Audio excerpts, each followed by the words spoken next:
अब colour blindness तुमने कहाँ पे पढ़ा है? क्या तुमने एक्स लिंक में पढ़ा है? एक्स लिंक डोमिनेंट या recessive? Recessive. X link recessive में कलर ब्लाइंडनेस पढ़े थे और क्या पढ़े थे? हेमोफीलिया। हेमोफीलिया और कलर ब्लाइंडनेस किसमें आते हैं? X link recessive. अब रिसेसिव है तो डिजीज कौन से वाले केस में होगी? क्या होमोजाइगस कंडीशन में होगी? यानी कि यहाँ पे मैंने एक्स लिया, एक्स डिनोट की ये कलर ब्लाइंडनेस के लिए, ठीक है। तो डिजीज कौन से वाले केस में होगी? एक्सी वाले कंडीशन में। बाकी ये दोनों कंडीशन में क्या रहेंगे? नॉर्मल। यहाँ पे नॉर्मल बट यहाँ पे नॉर्मल बट कैरियर और यहाँ पर नॉर्मल। लेकिन डिजीज बस एक ही केस में आएगी और वो केस कौन सा है? एक्सी यानी कि डिजीज या फिर अफेक्टेड। ठीक। अच्छा, अगर हम लोग मेल में देखें तो मेल में डिजीज कब आएगी? एक्सी वाई केस में, यानी कि अफेक्टेड यहाँ पर रहेंगे। ठीक है। अब देखो यहाँ पे पेडिग्री में आओ, इधर ध्यान दो। पेडिग्री में देखो, यहाँ पे क्या है? फीमेल है और कैसी दिख रही है? अफेक्टेड। अब फीमेल अफेक्टेड कौन से केस में होगी? क्या जीनोटाइप दिखेंगे? क्या एक्सी दिखेंगे? ठीक है, तो यहाँ पे मेंशन कर लो एक्सी और एक्सी। यहाँ पे मेल तुम्हें क्या दिख रहा है? नॉर्मल। अब मेल नॉर्मल कब रहेगा? क्या एक्स प्लस वाई केस में? क्योंकि एक्सी वाई है तो अफेक्टेड है, यानी कि मेल का जीनोटाइप हम क्या लिखेंगे? X plus Y. ठीक है, आगे बढ़ते हैं। यहाँ पे डॉटर कैसी है? अफेक्टेड। अब अफेक्टेड डॉटर है, इसका मतलब जीनोटाइप क्या रहेगा? एक्सी। इजी है ये, एक्सी। यहाँ पे सन कैसा दिख रहा है? सन नॉर्मल कब रहेगा? मेल नॉर्मल कब रहेंगे? एक्स प्लस वाई केस में, एक्स प्लस वाई। यहाँ पे डॉटर कैसी दिख रही है? नॉर्मल। ठीक है, तो नॉर्मल का तो दो केस हो सकता है ना, या तो एक्स प्लस या फिर एक्सी एक्स प्लस, ये केस हो सकता है।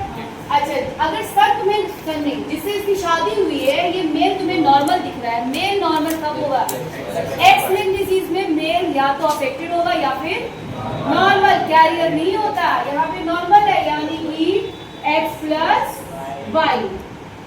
अब हम आगे बढ़ते तो हम ये देख रहे हैं कि इसका एक लड़का तो क्या है? नॉर्मल है, लड़की तो नॉर्मल है, लेकिन लड़का क्या है? अफेक्टेड। तो मेल अफेक्टेड कब? या तो अफेक्टेड होगा या तो नॉर्मल होगा, यानी कि यहाँ पे जीनोटाइप क्या लिख देंगे? एक्सी और वाई। डॉटर का जीनोटाइप क्या लिखेंगे? हाँ, एक्स प्लस या फिर एक्स प्लस एक्सी। अब एक चीज तुम यहाँ पे देखो, डॉटर में एक्स क्रोमोसोम हमेशा फादर से आता है, पता है ना? एक एक्स तो फादर से आएगा, इसका मतलब डॉटर में एक एक्स प्लस तो रहेगा ही रहेगा। ठीक है, अब एक्स प्लस यहाँ पे भी है, एक्स प्लस यहाँ पे भी है। अगर हम लोग यहाँ पे देखें सन में, सन का हमेशा वाई क्रोमोसोम तो फादर से आता है और एक्स क्रोमोसोम कहाँ से आता है? मदर से आता है, यानी कि सन में जो एक्सी है वो मदर से आया होगा। दैट मीन्स इस वाली फीमेल में एक्सी क्रोमोसोम तो होगा, इसका मतलब कौन सा वाला जीनोटाइप होगा? एक्सी एक्स प्लस, यानी ये वाला नहीं होगा। क्या ये चीज चमकी?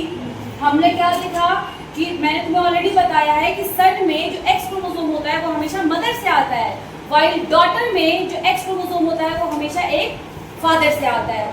ठीक है, अब यहाँ पे वाई क्रोमोसोम जो सन का होता है वो हमेशा किससे आएगा? फादर से आएगा। यहाँ पे तुम देख पा रहे हो कि यहाँ पे सन जो है एक्सी क्रोमोसोम लिया हुआ है और यहाँ पे फादर तो क्या है? नॉर्मल है, यानी कि फादर का वाई तो इसके पास आ गया होगा, लेकिन एक्सी तो मदर से आया होगा, यानी कि मदर के पास एक एक्सी क्रोमोसोम होगा। दैट मीन्स कि मदर कैसी होगी? कैरियर होगी, नॉर्मल बट कैरियर। इसका मतलब मदर का जीनोटाइप क्या रहा होगा? एक्स प्लस एक्सी रहा होगा, इसलिए हमने ये लिख दिया। ठीक है, अब अगर हम इसका जीनोटाइप देखें, यहाँ पे इसका जीनोटाइप देखें तो यहाँ पे क्या हो सकता है? दोनों पॉसिबल है। क्या दोनों पॉसिबल है? क्योंकि x प्लस हो सकता है फादर से आया और यहाँ से x प्लस मदर का आ गया, या ये भी हो सकता है कि x प्लस फादर का आया और x ही मदर का आया हो। तो दोनों केस यहाँ पे हो सकते हैं। दोनों केस में क्या दिखेगी? नॉर्मल दिखेगी। इस तरीके से जीनोटाइप ये रहेगा। ठीक है, क्वेश्चन में तुमसे हो सकता है पूछ ले कि लास्ट जनरेशन यानी कि थर्ड जनरेशन में जो सन है उसका जीनोटाइप क्या है? तो जीनोटाइप क्या हो सकता है? X Y. तुम्हारा क्या डाउट?